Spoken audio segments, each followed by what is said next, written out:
So I honestly think silver could be the one to watch here. And again, as I said at the beginning of the program, all year long, actually dating back to silver squeeze last year, last 2 days, January, first day of February last year, we've had big players pulling silver out. And I think originally a lot of it was industrial demand.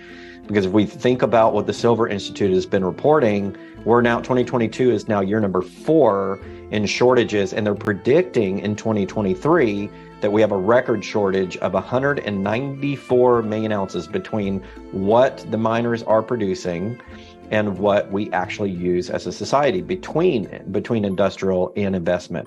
Now think about that for a moment.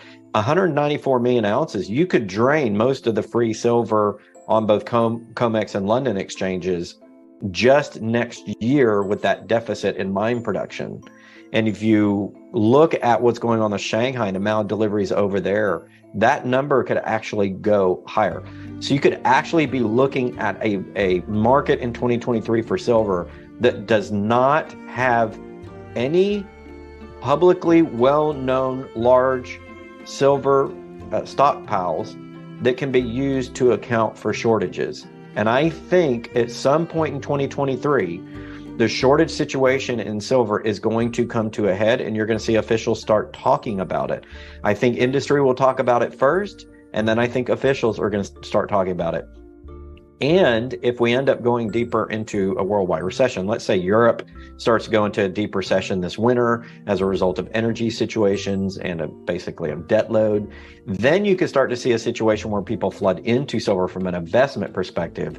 The key question for 2023 that I have in silver is, if we go into a recession and there's a reduction in silver use for industrial purposes, will the investors, because we're in a recession, demand more silver for investment? And if they do, that's it. I think silver probably starts to break next year, because if Silver Institute's right, if their prediction is right, and we need about an extra 200 million ounces of what we're producing, then that is going to roil the silver market, because the last 2 years we've been draining our above ground stockpiles.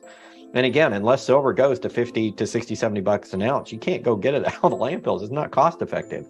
So that all the factors point to silver rising. It has to at some point, or manufacturers are going to come out and say, I have no silver. And then what's going to happen is what happened to LME and nickel. It's going to go vertical.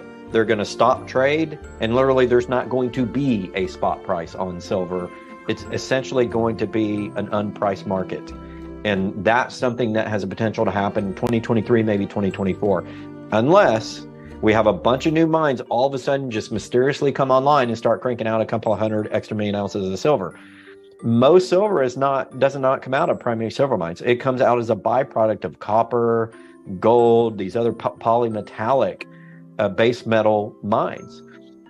And so if you look at the supply chain and we go into a recession and those mines can't operate because they don't have income, and you start shutting down copper mines and gold mines and lead mines, 72% of silver comes out of as a secondary metal out of those other mines. And so if any of those mines start to retract their silver production, then it gets massively worse, Elijah. And it can take anywhere from 2 to 7 to 10 years to ramp up new primary silver mines. And there aren't that many great silver deposits in the world. A lot of them are in Mexico and Peru. You got some sprinkled here or there, but it's not like there are a whole bunch of them. So I think really, I know this is a really long answer, but really 2023 could be the year for silver. That's a big one, and we're just going to have to watch it. There is really a brewing situation with supplies, and it's starting to get pretty darn serious.